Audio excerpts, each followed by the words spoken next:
नमस्कार शिक्षक आणि विद्यार्थी मित्रांनो, आपल्या यूट्यूब चॅनलमध्ये तुमचे स्वागत आहेत. मित्रांनो, एक अपडेट आहेत. ती काय अपडेट आहे ते आपण आता बघूया. इथे बघा, एक न्यूज आलेली होती.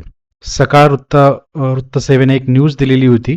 बघा काय न्यूज आहे ती. तर तब्बल 3 लाख विद्यार्थी कागदोपत्री शालाबाह्य. सरकारी प्रणालीतील घोळांमुळे 13,876 जणांचे आधार अवैध, म्हणजे जवळजवळ 14,000 विद्यार्थ्यांचे आधार हे अवैध आहेत. आता ही बातमी मी तुम्हाला का सांगत आहे, तर आपली जी शिक्षक भरती होणार आहेत त्याच्यावरती हे काय परिणाम करणार आहेत त्याबद्दल ही एक अतिशय मोठी बातमी आहे. त्याच्यावरती कसा परिणाम होणार आहेत, आपल्याला काय अडचणी येणार आहेत, ते सगळं आपण या व्हिडिओच्या माध्यमातून बघणार आहोत. व्हिडिओ तुम्ही शेवटपर्यंत बघा. आपण हे सगळं डिस्कस करणार आहोत. या बातमीमध्ये काय दिलेलं आहे आणि ते आपल्यावरती कसं, आपल्या शिक्षक भरतीवरती कसा परिणाम करणार आहेत ते आपल्याला या व्हिडिओच्या माध्यमातून बघायचं आहे. विद्यार्थी मित्रांनो, जर तुम्ही या चॅनलला सबस्क्राईब नसेल केलेलं तर कृपया सबस्क्राईब करा, जेणेकरून तुम्हाला टी सीटीटी टेट एक्झाम असेल, शिक्षक भरती असेल, यांच्याबद्दलचे सगळे अपडेट्स मी तुम्हाला आपल्या यूट्यूब चॅनल मार्फत देणार आहेत. तर कृपया या चॅनलला सबस्क्राईब करा. चला, सगळ्यात पहिले आपण बघूया की ही बातमी काय आहे, याच्यामध्ये काय दिलेलं आहे नेमकं ते बघूया. बघा, ही बातमी वाचतोय मी आता. पहिले आपण ही बातमी बघूया. आधार आणि युडायस प्लस या पोर्टलवरील शैक्षणिक नोंदीत गंभीर त्रुटी समोर आल्या आहेत.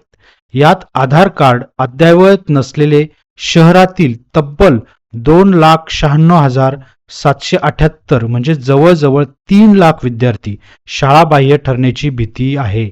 याचा थेट फटका शाळांना बसण्याची शक्यता व्यक्त केली जात आहे. तर तो कसा फटका बसणार आहे आपण शाळांना ते पण बघणार आहोत. आणि सगळ्यात महत्वाचं बघा, पिंपरी, म्हणजे ही पुण्याची न्यूज आहे. बरोबर, ही पुणे जिल्ह्यातली पिंपरीची न्यूज आहेत. तर आता बघा की शहरातील म्हटलेलं आहे त्यांनी, म्हणजे पुणे शहरामध्येच फक्त, पुणे जिल्ह्यामध्येच फक्त जवळजवळ 3 लाख विद्यार्थी शाळाबाह्य ठरण्याची भीती निर्माण झालेली आहेत. मित्रांनो, जर पुण्याची अशी स्थिती असेल, जिथं आपण पुण्याला विद्येचं माहेरघर म्हणतो, तिथे जर अशी स्थिती असेल, तर मग आपल्या महाराष्ट्रातील बाकीच्या जिल्ह्यांचं काय, बाकीच्या शहरांचं काय? तिथे तर मग किती भयानक परिस्थिती असायला पाहिजे. खूप मोठी सत्यता ही बाहेर आलेली आहे या बातमीद्वारे. चला, आपण ही बातमी अजून पुढे बघूया काय कशी आहेत. बघा, प्रणालीतील घोळामुळे अनेक शाळांमधील प्रत्यक्ष उपस्थित विद्यार्थी कागदोपत्री दिसत नाहीत. विद्यार्थ्यांचे नाव, जन्मतारीख किंवा अन्य माहितीतील तफावतीमुळे सुमारे 13,876 विद्यार्थ्यांचे आधार वैध ठरत आहेत, ज्यामुळे ज्यामुळे विद्यार्थ्यांच्या शालेय नोंदी संकटात सापडल्या आहेत.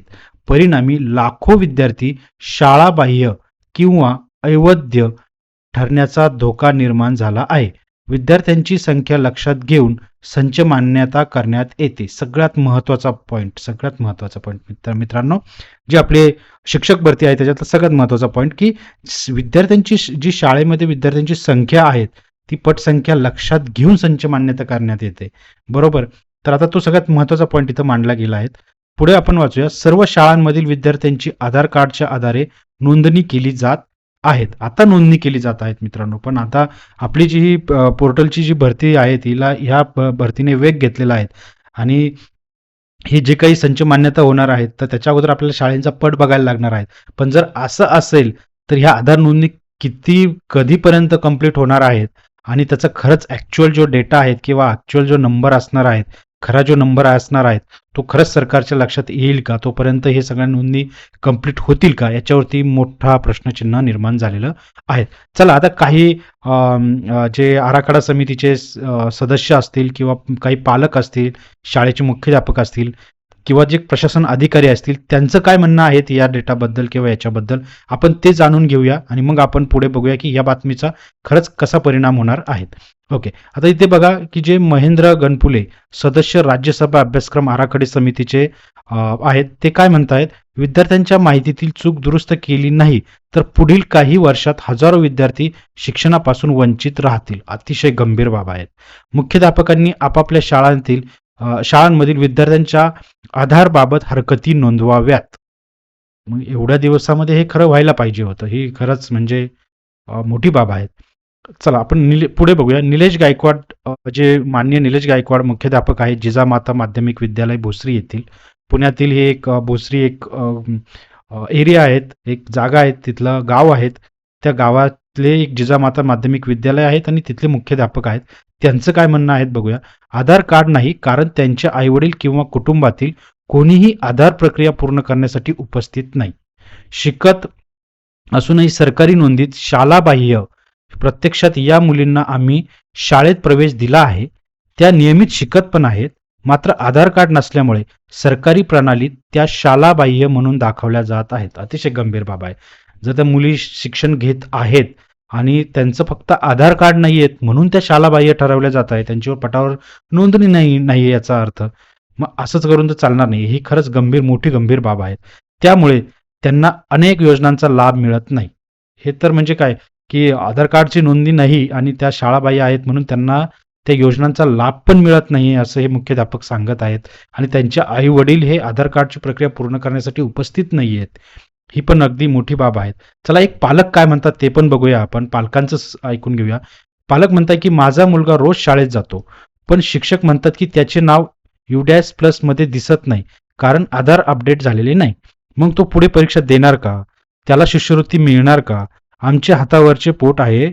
आधार दुरुस्तीसाठी सुट्टी कशी घेणार? पण सरकारला आमच्या अडचणी दिसत नाही का? आता बघा, प्रत्येक जण आपापली बाजू सावरण्याचा प्रयत्न इथं करत आहेत. मी कुणालाही दोष देत नाहीये मित्रांनो, पण बघा आता इथं पालकांची ही तेवढंच जबाबदारी होते की बाबा आपला मुलगा शिकत आहेत आणि आपल्या मुलाचं जर आधार कार्ड अपडेट नाहीये, तर आपल्या मुलाचं पुढचे हे जे प्रश्न आहेत जे तुम्हाला पडताय पालक लोकांना, त्यांनी मग एक दिवस तरी काढून आपलं आधार कार्ड अपडेट करून घ्यायला पाहिजेत. आता खूप ठिकाणी, पुण्यासारख्या ठिकाणी तर खूप आधार कार्ड सेंटर आहेत. प्रत्येक बँकेमध्ये जा तुम्ही, पोस्ट ऑफिसला जा, बऱ्याच ठिकाणी आता हे आधार कार्ड सेंटर आहेत. हार्डली तुमचं अर्ध्या तासात 1 तासात काम होऊन जातं आणि आपण आपल्या पाल्यासाठी अर्धा तास 1 तास नाही काढू शकत का? खूप म्हणजे मोठी गोष्ट आहे ती, की गांभीर्य घ्यायला पाहिजे पालकांनी. आणि इथं मुख्याध्यापकांनी पण थोडं स्ट्रिक्ट करायला पाहिजे, कारण हा सगळ्यात जास्त प्रॉब्लेम शाळांना, शिक्षकांना येतोय. जर ते विद्यार्थी शाळाबाह्य ठरत आहे, जर ते शाळाबाह्य ठरत असतील तर त्यांची पटसंख्या कमी दिसणार आहेत. आणि पटसंख्या कमी दिसते तर ऑफकोर्स ते जे शिक्षक असतील ते तिथं अतिरिक्त म्हणून गिनले जातील. म्हणजे अतिरिक्त म्हणून ते सरकार त्यांना मान्य करेल की बाबा हे एवढी तर इथं पटसंख्या दिसत नाही, मग शिक्षकांचं इथं काय गरज? हा मोठा प्रश्न निर्माण होतोय. चला, आता आपण हे प्रशासन अधिकारी काय म्हणताय ना ते एकदा बघूया. आधार UDAS प्लस यंत्रणेत नोंदणीसाठी सतत ऑनलाईन व ऑफलाईन माध्यमातून बैठका सुरू आहेत. चांगली गोष्ट आहे, आनंदाची गोष्ट आहे. जर तुमच्या बैठका चालू असतील, याच्याबद्दल तुम्ही जर ऍक्शन घेत असाल तर खूप आनंदाची गोष्ट आहे. पण ती लवकरात लवकर कंप्लीट व्हायला पाहिजे, जेणेकरून आमची जी शिक्षक भरती आहेत ती कुठे थांबायला नको किंवा तिला कुठे प्रॉब्लेम यायला नको. चला पुढे वाचूया आपण. विद्यार्थ्यांकडे अवैध आधार कार्ड असणे आवश्यक आहे. मात्र विद्यार्थी व पालक यांच्या आधार कार्डमध्ये चुका असल्याचे अपार नोंदणी होत नाही, तर UDAS नोंदणीमधील चुका दुरुस्त करण्यासाठी शिबिरे आयोजित केले आहेत. अतिशय चांगली बाब आहेत सर. मॅडम संगीता बांगर ज्या आहेत त्यांनी असं सांगितलेलं आहे, त्या प्रशासन अधिकारी आहेत. पण ही अतिशय चांगली बाब आहे की त्याच्याबद्दलच्या बैठका सुरू आहेत, त्याच्या शिबिरे घेतली जात आहेत. पण त्या गोष्टी कुठेतरी लवकरात लवकर कंप्लीट व्हायला पाहिजे, जेणेकरून आपल्या शिक्षक भरतीवरती याचा वाईट परिणाम व्हायला नको. चला, आता आपण थोडंसं पुढे जाऊया की याच्यावरती थोडंसं बघूया की कसा परिणाम होणार आहेत. बघा, आता जे शिक्षक भरतीवर होणारा परिणाम सगळ्यात महत्वाचं काय आहे मित्रांनो? विद्यार्थ्यांची संख्या कमी दिसणार आहे, बरोबर. शाळेचा पट कमी दिसणार आहे. UDAS प्लस मध्ये डेटा दिसत नाहीये. याचा अर्थ काय झालं की तिथं त्या शाळेत तेवढे विद्यार्थी नाहीच असं सरकारला दिसतं, कारण डेटाच जर तो दिसत नाहीये तिथे, तर याचा अर्थ तिथं तेवढे विद्यार्थी नाहीये, बरोबर. आता बघा, जर शाळाबाह्य विद्यार्थी दाखवले गेले तर काय काय होतंय आणि त्याचा कसा परिणाम होणार आहे आपण ते बघूया. बघा, शाळेचा पट कमी दिसेल, बरोबर. शाळेचा पट कमी दिसणार. शिक्षकांची गरज कमी दाखवली जाईल, बरोबर. जर माझा शाळेचा पट सपोज आता इथं बघा, मी 300 विद्यार्थी आहे त्या शाळेमध्ये, पण ते जर प्रणालीमध्ये जर 240च दिसत असतील तर शासन काय म्हणणार आहे की इथं 240च आहे. त्याचा अर्थ हे 60 विद्यार्थी हे शाळाबाह्य ठरतात, बरोबर. हे जर शाळाबाह्य ठरतात तर 240 साठीच मला शिक्षक असायला पाहिजे तिथे. म्हणजे जे शिक्षक जास्त असतील तिथे, जर जास्त शिक्षक असतील तर ते काय होणार आहे, ते अतिरिक्त शिक्षक म्हणून ठरणार आहेत, बरोबर. किंवा जर तिथे शिक्षकांची गरज असेल तरी तिथं शिक्षक भेटणार नाही. का नाही भेटणार? कारण की तिथे 240च पट दिसतोय. तर याच्यामुळे काय होतंय, काही शिक्षक अतिरिक्त घोषित होणार किंवा नवीन भरती तिथे कमी होणार, त्या शाळेला नवीन भरती होणारच नाही. मग बरोबर, समायोजन प्रक्रिया वाढेल. म्हणजे हे बाकीचे कॉम्प्लिकेशन्स वाढताय मित्रांनो, भरतीसाठी बाकीचे कॉम्प्लिकेशन्स वाढताय आणि विद्यार्थ्यांना क्वालिटी एज्युकेशन असं भेटणार नाहीये. आणि ते पण असं दिसतं की पुण्यासारख्या ठिकाणी अशी अवस्था आहे, तर बाकीकडे कशी असायला पाहिजे. तुम्ही कोणत्या जिल्ह्यातून बोलत आहात आणि तुमच्याकडे कशी स्थिती आहे, नक्की तुम्ही कमेंट बॉक्समध्ये कळवा. आणि आपल्याला पुढे जाऊन पण एक आपल्याला मदत करायला लागणार ह्या लोकांची पण. ते पण आपण बघूया काय करायचं ते आता. बघा, संच मान्यतेवर तर 100% परिणाम होणारच आहेत. बरोबर? संच मान्यताही कमी होणार आहेत, कमी होऊ शकते. काही वर्गांची मान्यताही रद्द होऊ शकते जर तेवढे कॅन्डिडेट तिथे जर दिसतच नसतील त्या वर्गामध्ये. कारण ते शाळाबाह्य ठरत आहेत, त्यांचे जर आधार कार्ड वगैरे अपडेट नसतील, तर ते वर्गाची मान्यताही पण रद्द होऊ शकते. त्यांच्या अनुदानावर पण परिणाम होणार, कारण जे अनुदान मिळतं अशा विद्यार्थ्यांना अनुदान पण मिळणार नाही. म्हणजे अनुदानावर पण परिणाम होतोय. त्यांचं जे मध्यान्ह भोजन वगैरे बऱ्याचशा गोष्टी आहेत, त्यांच्यावर पण परिणाम होतो. जर वरून 240च लोकांचं भोजनाचं जे काही असेल मटेरियल आलं, तर ते 300 विद्यार्थी कसे तिथं जेवणार? बरोबर, त्यांची शिष्यवृत्ती पण भेटणार नाही, त्यांना बाकीच्या योजनांचा पण लाभ घेता येणार नाही. हे झालं विद्यार्थ्यांवर होणारे परिणाम, वाईट परिणाम होत आहेत. म्हणजे काय की जे शाळेची आर्थिक स्थिती आहे आणि शिक्षकांच्या पदांवर डायरेक्ट थेट परिणाम होत आहेत विद्यार्थी मित्रांनो. बरोबर, तर याच्यासाठी तुम्ही कमेंट बॉक्समध्ये नक्की सांगा की तुम्ही कोणत्या जिल्ह्यामधून ही व्हिडिओ बघत आहात आणि तुमच्या जिल्ह्यामध्ये सध्याची स्थिती काय आहेत.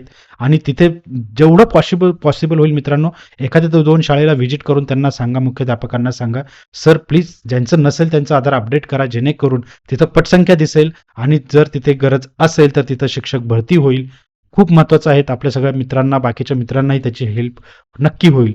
आणि अजून एक आपण करू शकता की जे काही मुख्याध्यापक वगैरे आहेत ते एखादा 2 कॅम्प त्यांच्या शाळेत ठेवू शकतात. बघा, भटकी कुत्री मोजण्यापेक्षा तर विद्यार्थ्यांचे आधार कार्ड अपडेट करून घेण्यात मदत केली तर माझ्या मते तो चांगला पॉईंट असायला पाहिजे, जेणेकरून विद्यार्थ्यांचंही नुकसान होणार नाही आणि आपल्या भावी शिक्षकांचंही नुकसान होणार नाही. विद्यार्थी मित्रांनो, इन्फॉर्मेशन तुम्हाला कशी वाटली, अपडेट कशी वाटली, नक्की कमेंट बॉक्समध्ये कळवा. आणि कृपया चॅनलला सबस्क्राईब करा, जेणेकरून तुम्हाला अशा नवनवीन अपडेट्स मिळत राहतील. धन्यवाद विद्यार्थी मित्रांनो.